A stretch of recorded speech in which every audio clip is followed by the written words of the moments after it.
liberty, and justice for all. At this time, we would like to acknowledge our Alton media students led by Ms. Marilyn Cochran. Ms. Cochran, would you care to introduce your staff, please? Yes. You guys want to come into the camera view? Okay. This, we'll have to go over there since we're running the camera at the same time. You guys want to stand? Yeah, I think this is good. I'm Marilyn Cochran, and I teach business. And this year we started a multimedia class, and we have about 7 to, I forget how many students. I don't remember. Too many classes. I think it's 10. So Kendra is one of our students, and she's here helping us run the camera and the live stream for tonight. So, Kendra, Thank you. Thank you so much.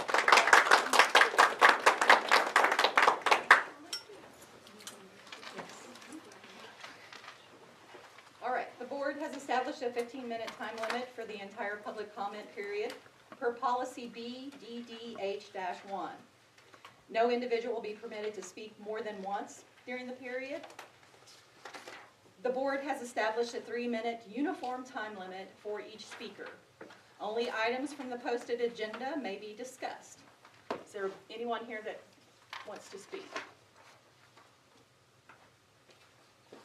All right, we're going to move on to the consent agenda. A consent agenda is utilized by the Alton R-4 Board of Education to deal with routine matters which must be considered by the Board of Education, but require minimum of discussion. All Board of Education members receive and review written information supporting the items listed on the consent agenda well before the meeting. While any Board of Education member is welcome to remove any item from the consent agenda for separate consideration or discussion for any reason, normally, all items on the consent agenda are approved in one motion with a minimum of discussion. May I get a motion to approve the consent agenda? Jamie has the motion and Debbie has the second. All in favor say yay. Anybody opposed? Okay, it passes. I now call the meeting to order. In old business, we have the long-range facility program update. Dr. Williams, you want to go over that? Sure. So there are a number of things that we've been working on this year, and as I get into the budget and fiscal part of the presentation later on in the board meeting, I'll pinpoint where each of these financial, each of them are pinpointed on. But for right now, we're still working on the gym air conditioning, which was purchased through a grant through ESSER-3, which is American Rescue Act. They are still on back order. We've ordered the socks, but they still don't have the air conditioner units themselves. We're super happy that the acoustic system in the gym has been upgraded. If you all were there for homecoming, it was outstanding. Absolutely clear as a bell for everyone that was there. You could hear all elements of singing and announcement and otherwise. We are having Catherine Medlin create a new sign, entrance sign over the entrance at the for the property. And then we are also going to have some concession painting and graphics for our softball and our baseball field later in the summer. We did receive our playground equipment, as I told you last time, but the weather has not cooperated in order for us to go ahead and install all of that. That was purchased through a grant from Dr. Nate and Aaron Swift. They gave us that slide equipment. The softball lights and poles are here, but the crane cannot go onto the field because of the weather. And then we're super excited about the choir building. I showed you pictures of it last time. It's been completely gutted, and we started ordering materials for the remodel today. Fantastic. And that's the building on the hill. Is it I never building on the refers to that as the choir building. Oh, well, For you and me, it is. yeah, it's the choir building for us. But it is, they've used it for a number of different things through the years, but for anybody from my era, it was the choir building. All right, and new business, we have Leslie Cruz Whalen with the Health Services Evaluation and Holly Wright Reese with the Wellness Program Evaluation.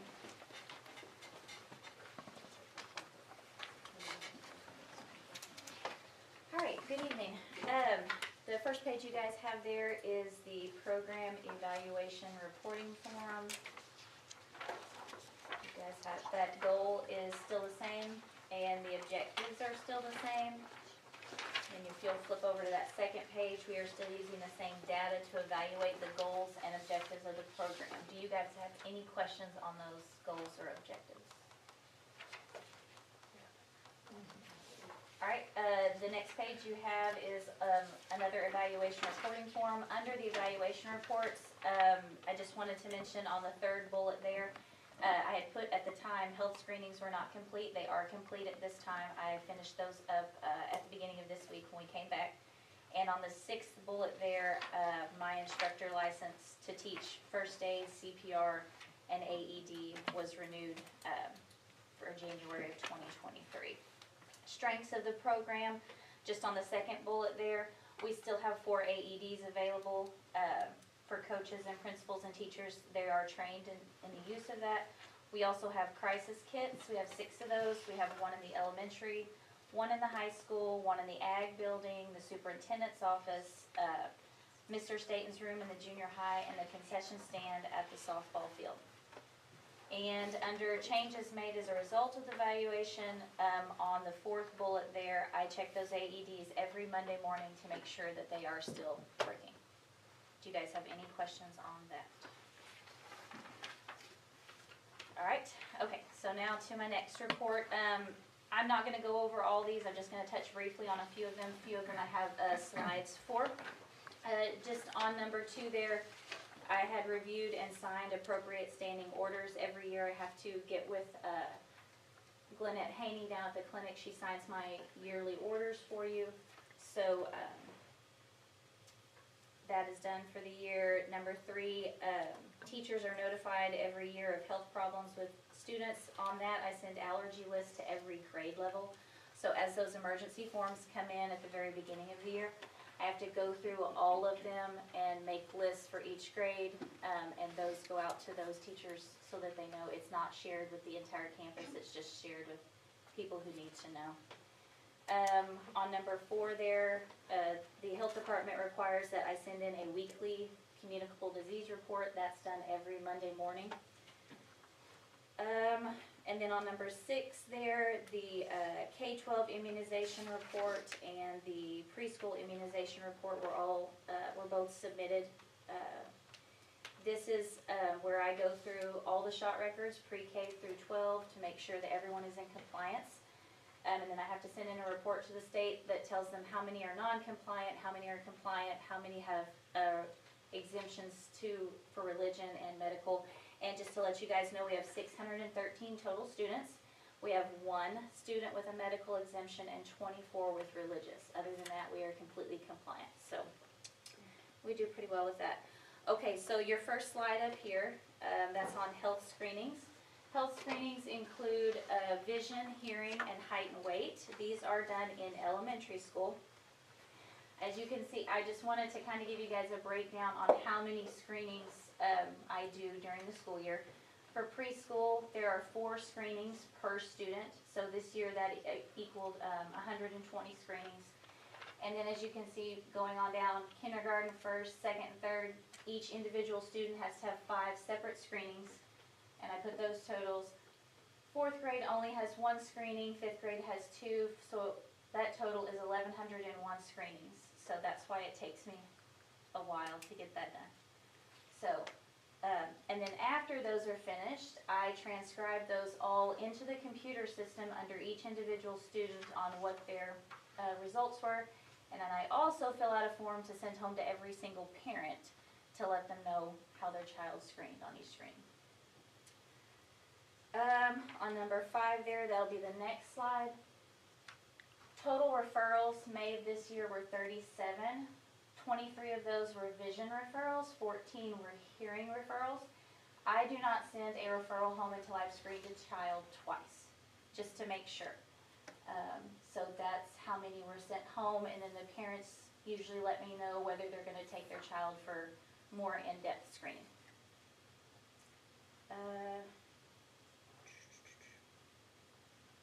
All right, if you'll move on down to 13 on that list, continuing follow-up of immunization compliance. I send a call out in April and 1 in June for next year's compliance. This is just to remind parents of 8th graders and 12th graders for the following year that they have to get boosters for Tdap and MCV. Like I said, those calls go out in April and June. When I come back in August, I sit down and I call all the parents of 8th graders, 12th graders, new enrolled preschool and kindergarten to check their immunization status and to remind them that they have to get that done before school starts. We have a dental clinic set up on February 23rd and 24th. That's on bullet number 15 there. So far we have 27 students signed up for that. Big Smiles comes in with a dentist and several hygienists. They do x-rays and they do a cleaning, and they can do fillings and extractions, but only if it's bad enough that at that point they would have me call the parent to make sure that that was okay. So it's basically like they're walking into a dentist's office. So they're really, really good to work with. The next slide, medication administration. Okay, so this is just what I give on an average day, on a normal day. I'm currently giving 22 different medications to 17 students every day. This does not include PRN and emergency meds such as inhalers, EpiPens, that type of thing. So in total, in my book, in my office right now, I have 26 students on 35 different medications that can be given on a daily basis. That's not counting the kids that come in because they're sick or they've fallen or whatnot. So, just to let you guys know, this changes weekly. As a matter of fact, in the report I gave you, the numbers are not the same because this report I gave you was through December. It changed right after that, so the numbers are actually more at this point.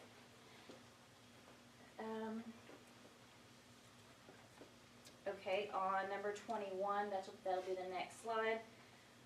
The Department of Health and Senior Services, I have to complete 5 reports for them every year. The staffing update is the first one. It's due as soon as I get back to work. It lets them know what our staffing is, which is just me, so it's a pretty easy report to do. The next report is a special needs survey. That's due at the beginning of the year. When I talked about how I have to go through every health form as they're turned in, I have to mark down, you know, who has diabetes, who has asthma, who has migraines, that type of thing. The state wants all that data. They want to know how many I have students with this and how many with that. So that's another thing I have to do as soon as we get back. The kindergarten through 12th grade immunization report is due in October every year, and then the preschool immunization report is due in January. All 4 of those are complete and were turned in when they were supposed to be. The student encounters is the last one. That's due in May. I can't do that till after the last day of school, because what I do is I run a report and I give them the total kids I've seen, total kids I've sent home, how many were sent to the emergency room, how many were sent back to class, that type of thing. So I send those numbers into them. On number 23 there, we're still doing the backpack program. Right now I'm currently sending 25 bags of food home every Friday with 13 families. On 24, a representative from the Oregon County Health Department came and performed a flu vaccination clinic for our staff. This is free of charge with our insurance. That was back in September. On 29, the Missouri Health Net for Kids report was submitted on November 30th. This report is, when the forms come back in, there is a form that goes out that asks each family if they have insurance for them, for their children. They mark yes or no and they send it back to me. I have to keep track of all of those. All the families that mark no, I send home information about Missouri Health Net Medicaid for them so that they can apply for that if they want to. So that's what that is talking about. On 31 there, just to let you guys kind of know what I do every day regardless of anything. Dispensing the daily medicines and logging them in a daily report. I have to maintain a log on all visits, which means I write down every single student that comes in on a piece of paper. I log in every medication on paper, but then I have to transcribe all of that to the computer before the end of the day. So I do that. The disease report is filled out at the end of every day so that it is ready to tally and total for Monday morning. and then I have to keep track of my daily counts. So those are things that I have to do every day, other than the reports and programs. Okay, on the next slide. This is student data for the year. I had given you guys just through January, but I went ahead and did through, I had given you guys through December, I'm sorry, and I went ahead and went through January. You'll see the month on the one side, that's how many visits I had per month, how many I sent home. As you can see, I average about 500 a month is what I see. So total, I've seen 2,833 kids, and I've sent home 172. Last year in May, my complete total for the year was 2,700, so I've already surpassed that. So my month, with all those numbers equate to my monthly average being 566 and my daily average being 30 to 40 kids. We have 613 students and 110 employees. So every day I am responsible for approximately 723 souls, not counting my own. So, just to kind of give you guys an idea. On 33 there, I said we've had 8. We've had 10 accident reports through the end of January. And then the final slide. Individualized healthcare and emergency action plans. Those are done on those students who have allergies or diagnoses that could possibly be life-threatening. So in that instance, not only do I have to let their teachers know, I have to write up an action plan if something were to happen to them while they were in their room. There are 21 total plans. I have 6 that involve the use of EpiPens, 11 that involve inhalers. I have 1 seizure care plan, 1 diabetic plan, 1 with pulmonary and heart care, and 1 cancer plan. So those are all floating around out there. Do you guys have any? You have a student with heart problem Yes. in elementary? High school, I have, between high school and elementary, I actually have 2, but 1 requires a little bit more care than another. So, do you guys have any questions about anything so far? I don't know how you do it. I don't either. I do, but I mean, I've seen you do it. Yeah, I know what I'm like. Big job. I think that next paper, that is that survey, the next paper that you have, that is a copy of the survey that's turned in September when we first get back. And then I also attached the monthly planning, the things I try to get done every month, but that doesn't always, I get it all done, it just may not be, I get all my reports in and I get them in on time. I've never missed 1 report, so I put off the things that can be put off and do the things that need to be done first, so. can you get like a student nurse or somebody to come in and work under you, like for height and weight? Nothing that's, As part of their It clinical. has to have a degree, or has to have a certificate. Oh, or yeah, something. so they can do it Yeah. for clinical training. Yeah. I did have some student nurses come in, they helped me with heights and weights this year, so that was nice. Definitely. You guys have any other questions? I do not. Good report. Thank you. Thank you. Okay, Ms. Reese? Okay, I'll do the health and wellness report. Leslie Whalen and I are the health and wellness ambassadors for the district. We make sure that the USDA and DESE guidelines are met. I've outlined some of those for you. That vending machines that are not open to our students, the compliance with USDA guidelines. We also focus on employee health. So one thing that we do, Leslie heads off district weight loss competitions. Each semester, we provide on-site biometric screenings that are covered by our insurance. They come on-site, Quest Diagnostics, and we offer that. We offer on-site health physicals through Burton Creek Clinic in West Plains. Dr. Mills comes on-site and gives physicals to anyone that wants one, and again, our insurance covers those. We have an on-site gym that we received through a grant to promote mental and physical health.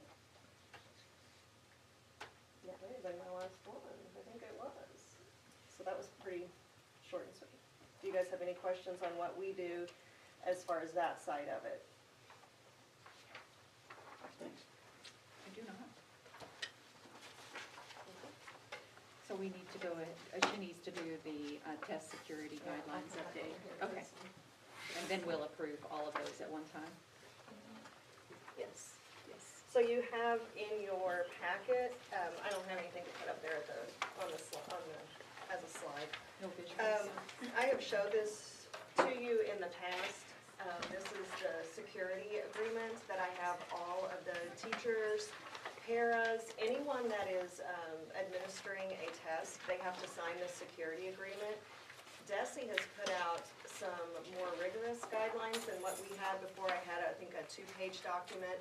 So I took their template. You could add to it if you wanted to, or tweak it a little bit. I just took what DESE gave us and put in our information. So you'll see it's quite lengthy, but it does cover test security, what we do for training, the test coordinator roles, what we do in general test administration, the sanctions if we have unethical practices with any of our test administrators. And then on the final sheet, you can see that they have to sign that they have been trained and that they are aware of what the manuals say that they can and cannot do in regard to state testing. So I just wanted, I will need approval for this agreement, and that's what we will have every employee sign. Have we had anything like this in the past? Yes. Something, No, I've had one that's it fairly just needed, similar. it was just upgraded Mhm. or updated. Yeah, I started that, I don't know, 5 or 6 years ago. I had a security agreement in place. All right, may I get a motion to approve the health services and the wellness program evaluations and the test security guidelines updated as presented? Kelly has the motion and Chris has the second. All in favor? Aye. Aye. Any opposed? Okay. MSBA policy adoption. This is the second read. Today we present the 2022 update of policies and procedures. This update reflects recent changes in the law and includes changes to the several physical policies and procedures. The update also addresses new legal requirements for curriculum development and suicide awareness and prevention. Dr. Williams has met with the policy committee to review each policy, and the board has presented copies for their second read tonight. The final action taken to adopt the proposed policy shall be approved by a simple majority vote at the March 23 meeting. Next, we review the MSBA full maintenance agreement for them to provide full maintenance of our district policies. With this full maintenance agreement, MSBA will take care of any updates or changes necessary to make sure that our policies remain in compliance with the state and federal laws. MSBA will also review and request changes to ensure we are in legal compliance.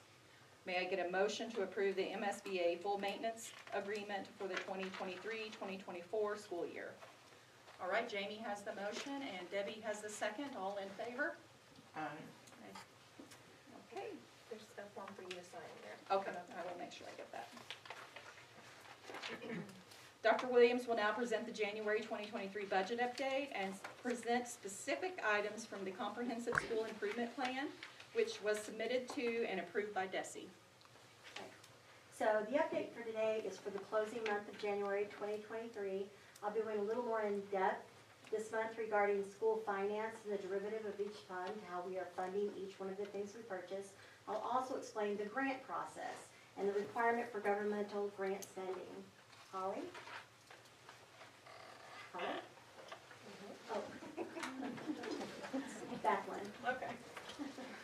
So these are the 4 funds that public schools use to store their money. We have a general fund, a teacher fund, a debt service fund, and capital projects fund.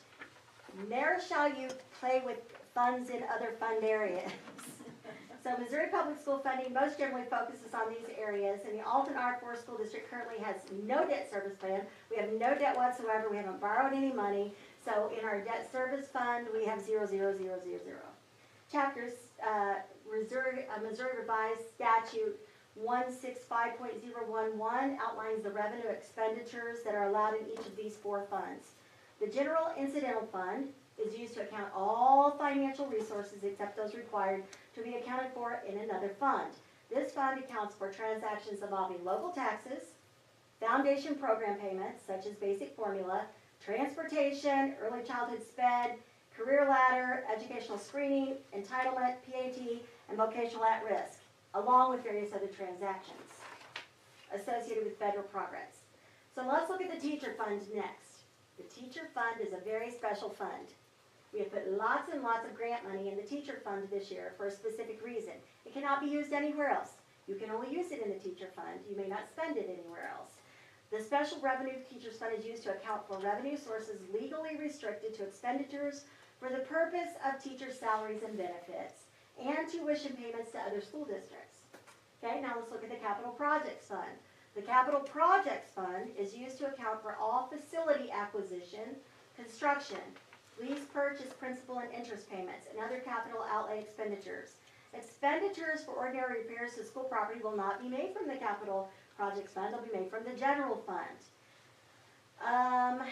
The examples of these expenditures that we might use would be cost of acquisition for construction, erection of buildings, remodeling or reconstruction of buildings and the furnishing thereof, and similar property having a useful life substantially beyond the current fiscal year. These items have to be $1,000 or more to be from the capital projects fund. And as I said, we have no debt service. Okay. So let's talk about grants for a minute. The state, federal, and federal government and other entities have lots of grants that we can reach out for and write specifically for items that are pinpointed as the objective of the grant. So for instance, a grant may be a pigeonhole for a bus, for instance.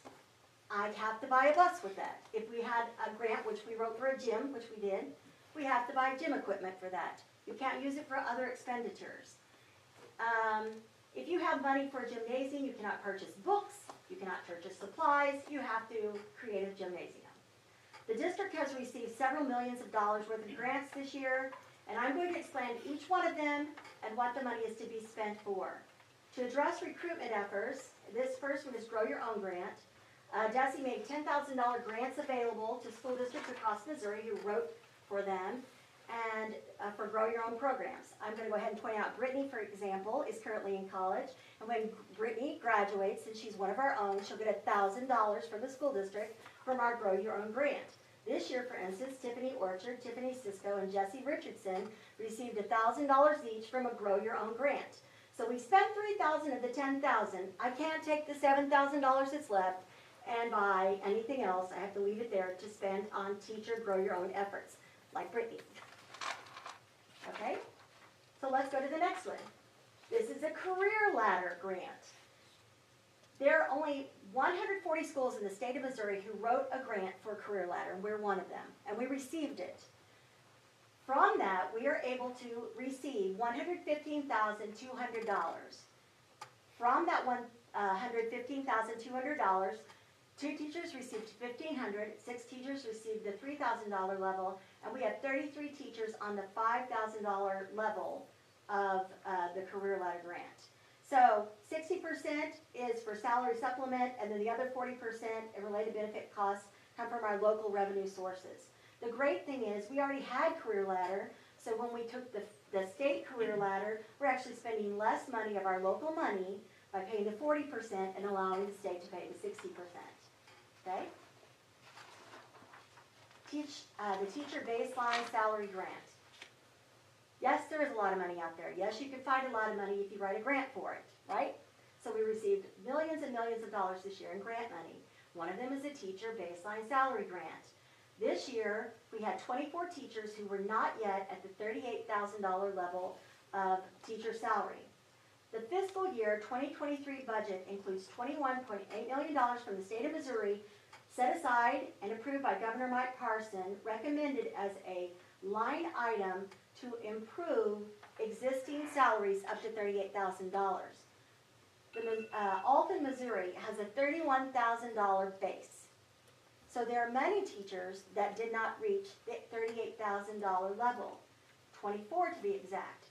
And so we wrote the grant, we received the money, And the $84,814 was then put toward those teachers so that they could be brought up to $38,000.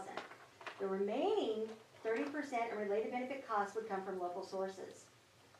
Are there any questions about that? This year, we gave every other teacher a $2,000 payout, a $2,000 one-time payout to make sure that they had some type of benefit since we're giving the other teachers $38,000. I'm going to speak to how we'll address that this coming year. The teacher retention grant. Teacher retention grant. So, the teacher retention grant, there were three main areas for it, and the first area was to improve the mental health and wellness of teachers, to create a gymnasium which is owned by the district and run by the district for teachers. But because we were told that we have a tremendous amount of high blood pressure and anxiety from our surveys, we decided to open it to all of our staff members. It specifically was written for teachers themselves, but we opened it to bus drivers, custodians, cafeteria workers, school board members, anybody related to the school itself. And so the intention of the grant is to serve as an additional draw for recruitment and retention. And I've got to tell you, our teachers use it on the daily, and they completely report back how much it's helped them, both with anxiety, stress, and otherwise. And so we could not take money, which was received for a gymnasium, and put it anywhere else. The money had to go to a teacher retention gymnasium. Okay, go to the next one, please. The Career Technical Education Base and Performance Grant. For the 2022-23 school year, the Alton R-4 School District received $8,555 for a CTE Base and Performance Grant. $2,000 was allocated to agriculture education, $2,000 to business education, $2,555 to family and consumer sciences, and $2,000 to other career educational services.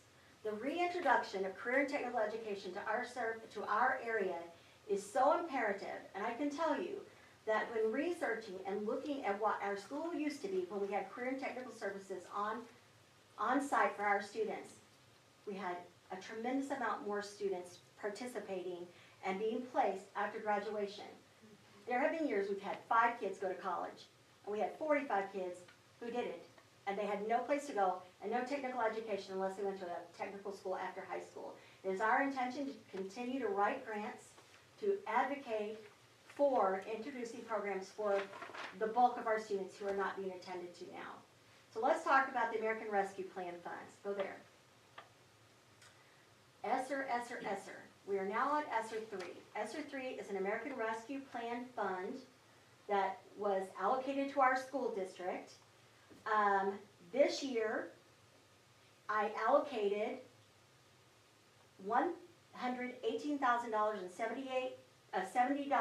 $780 to the air conditioning for a 50-year-old gym which has never been air conditioned. It's completely grant-free money. Can I spend it somewhere else? No. I have to spend it on what it was written for, correct? We created sidewalks in the amount of $10,000. We replaced numerous broken windows to improve efficiency. We removed old tiles from elementary bathrooms, which had created unsanitary conditions for students. We replaced broken restroom partitions for early learning bathrooms. We provided broken air conditioner systems in the 3rd grade, and we provided a burnisher for the 50-year-old high school so that the custodial may create clean floor conditions for students. The remaining funds will be distributed for teacher salaries, which includes the salaries of the MTSS coordinator and $50,000 for supplies for multi-tiered systems of support for attending to students who are either below, at, or above grade level.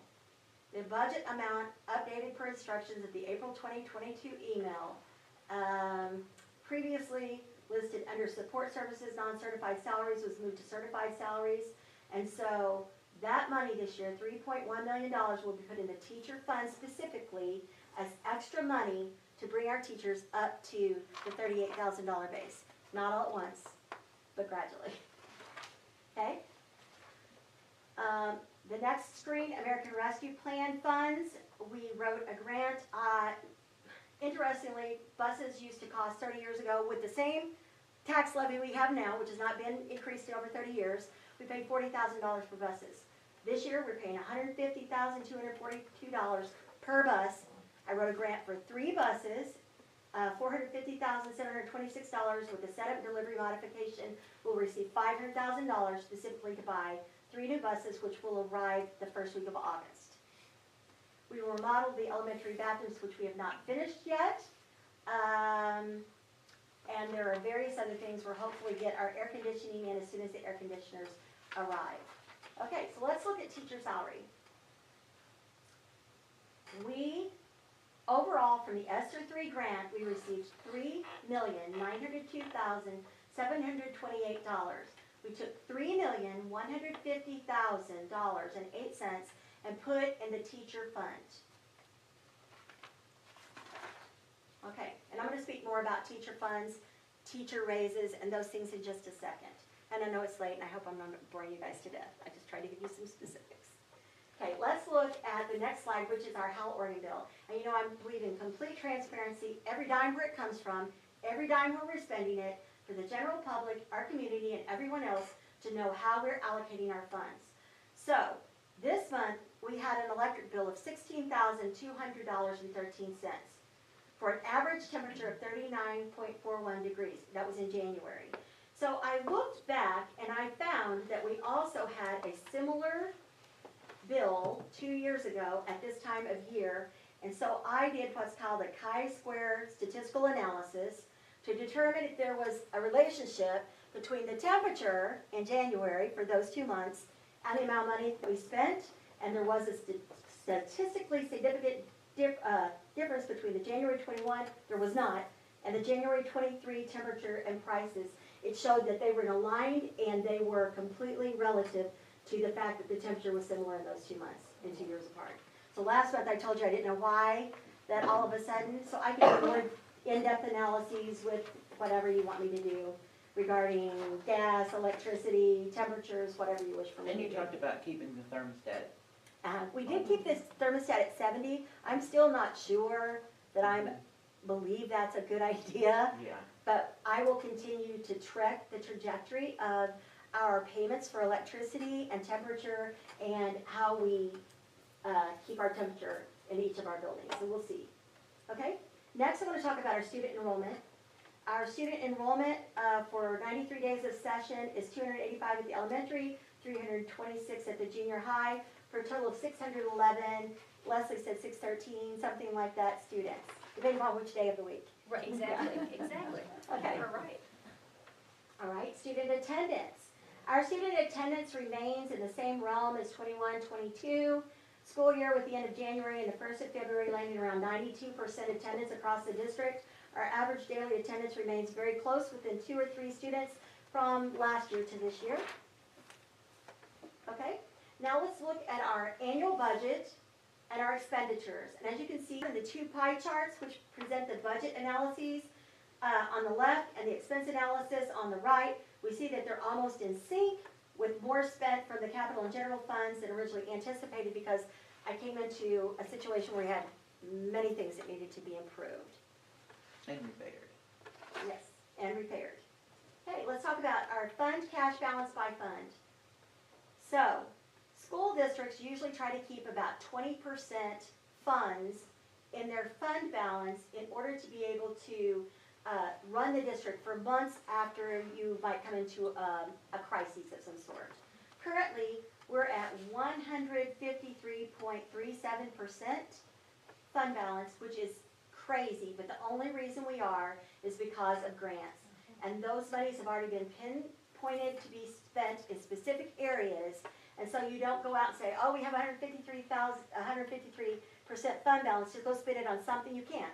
It's put specifically where it has to be spent, and in this particular, it's going to be spent for teacher salaries and improvements and buses across the district.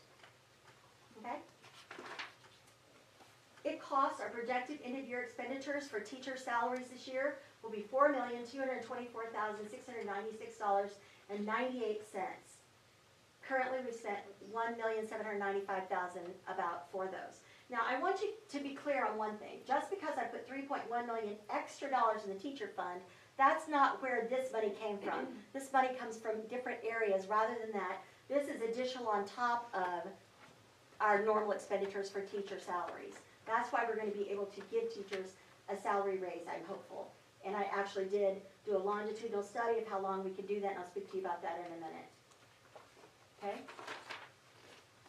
Once again, this graphic illustrates the current fund balance in orange. We have the last 2 years beneath it, so we're doing quite well financially. We're solvent. Once again, don't be fooled. It's spent on specific things, not local programming, not local revenue, not those things which are going to extend our programs and expand our programs. Those things are already allocated for specific areas and have to be spent there. Okay, let's look at the January 2023 realized expenses and revenue report. You can see that the star, well, they're not stars anymore. I put circles around them.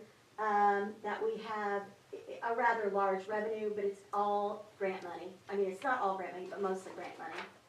Okay, let's look at the revenues for January. The revenue from the 2022-23 school year is up around 37.78% higher than last year. And remember, those funds were targeted because of the American Rescue Act. So it looks like we have tons of money, but we only have tons of money for school salaries to give a teacher salary raise, not for continuing to buy books and program expansion and that sort of thing. Okay, expense remain in the same realm as last year. You can see here in expenditures for January. Let's talk about each one of our funds. If you remember, I talked to you about the general fund, Fund 1. Fund 1, which is the general fund, and I told you which things could be spent from there. Expenditures for 22-23 are 1.57 less than in the last year. Okay, Fund 2, our teacher salary, our teacher fund expenditures are almost equal to last year. But we have 75.16 more revenue because of the American Rescue Act. Capital project funds, we have invested most focus on capital project improvement for working on our air conditioning, buses, etc., which I spoke about earlier. Once again, American Rescue Act money. Okay, now the heart of all things school. The heart of all things school are kids. And the next thing, the heart of all things schools are teachers. Knowing that we're pulling down all this extra money and we're planning ahead for the future, the state of Missouri in the next few years is going to require every school district to be at 38,000 base. Right now, they suggested and give us a baseline salary grant. And so when we start looking at the 153.37% fund balance we have with 3.1 million extra put in for teacher salary increases, we need to think about how we're going to get from 31,000 to 38,000. And you can't do it in 1 week. Okay, Holly?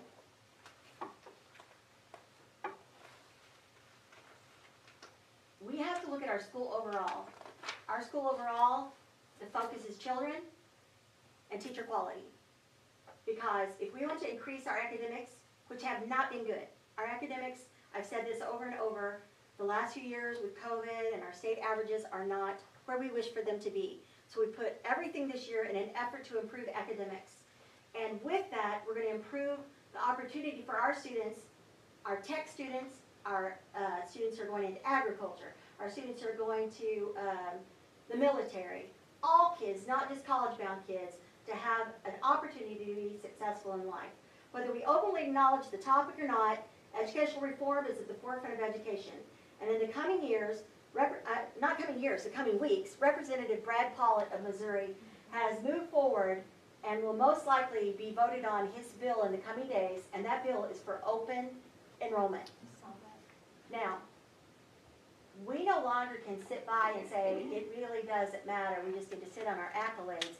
Right now, everybody better be moving their accolades into the future and thinking about the academics for their children, opportunities for their children, which is why I'm focused on band, and I want auto mechanics back, and I want welding back, because our kids should be able to come to our school district and be successful regardless of what they plan to do in life.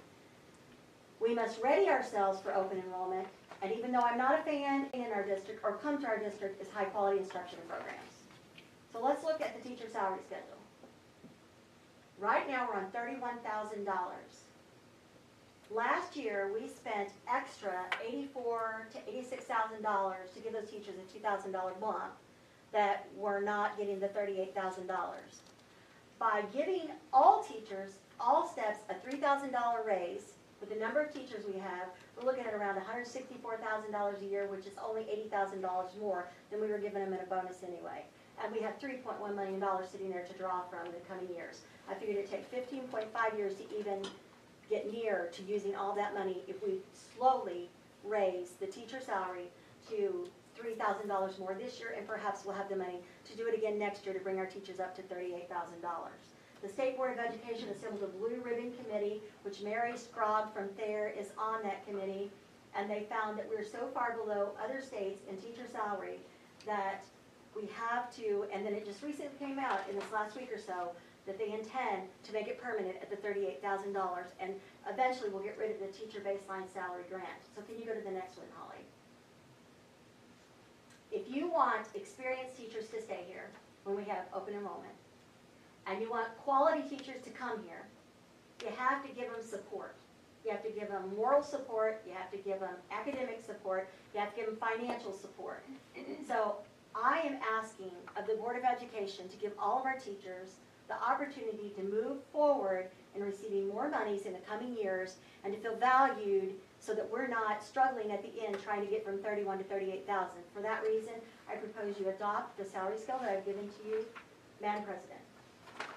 Is there any discussion about the proposed teacher salary scale? Can I say something? The salary that you have on the base salary there, I was barely making that when I left at 29 years. And I had a master's degree, plus. So I'll let you know, I mean, I started out at $12,000 when I started teaching, until they were mandated to do me $18,000. And we were to the point that people were not going into education anymore Exactly. because our teacher salaries were so low. There was no reason for them to go to college and end up making way less than a 31, yeah. professional degree And you in also, any other field. you also have to think about what it costs to get Well, I that was bachelor's required or to that get my master's. master's degree Yeah. at the time that I was doing it in order to be able to move up in my certification. Otherwise, I would have never even got to that. And I We did have not to do recoup, better. well, I didn't recoup what I spent on my master's degree. We have to do better. We are better. Yeah. Any other discussion? All right. May I get a motion to approve an increase of the teacher base salary from $31,000 to $34,000 and to amend the teacher salary scale to the scale provided? Laurel has the motion. Debbie has the second. All in favor? All right. And one more slide. All right. Okay. After every board meeting, I've been trying to meet downtown to answer any further questions that anybody has. Tomorrow morning, I'll be more than buying coffee, I'll be buying breakfast for anybody that wants to come and visit with me and ask me questions about the teacher salary raises, about money, where money comes from in our district, how we spend it, and any other suggestions you guys might have. I appreciate you all. Thank you. There are quite a few board members that plan to attend as well, so we'll be there too. The following candidates have filed for 3 vacancies on the Board of Education to be filled on April 4th, 2023 at the general municipal election. Candidates are Jamie Sisko, Bart Kernodle, Eric Smith, Brad Fetting, Mark Holman, Laurel Johnson, Paul Haddock. These candidates will unite with the remaining board to protect our children and improve public education. The Board of Education's future meeting dates are March 9th, 2023, April 13th, 2023. We'll do the board reorganization meeting and the board meeting. The Board of Education is welcome to comment on any district event. I'd like to comment on the St. Jude's. What I was just thinking. We raised as the district quite a bit of money. The students did. 7,000, wasn't it? That was a student effort, so 7,000. congratulate them, they really did. Well, and Karsten, Yes. I mean, he went all out. Yes. And Kate? And Kate too, yes. Right. There's several students out there pounding the pavement, raising money. There's just all kinds of people. Very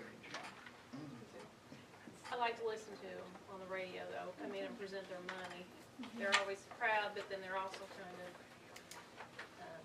not really embarrassed to step up and say that they did it, but they're shy, yeah. Does anybody else have any other comments? Okay. All right, may I get a motion to adjourn the meeting? Chris has that motion and Debbie has the second. All in favor? Meeting adjourned. Thank you all for attending. Thank you all, thank you. And if you have any further questions, I can stay after. Stay in to sign. I am exhausted. I just flew in the night before last from New Orleans. And then, yeah, I'm just exhausted. And then Ian and I are going at 4:30 a.m. on Saturday.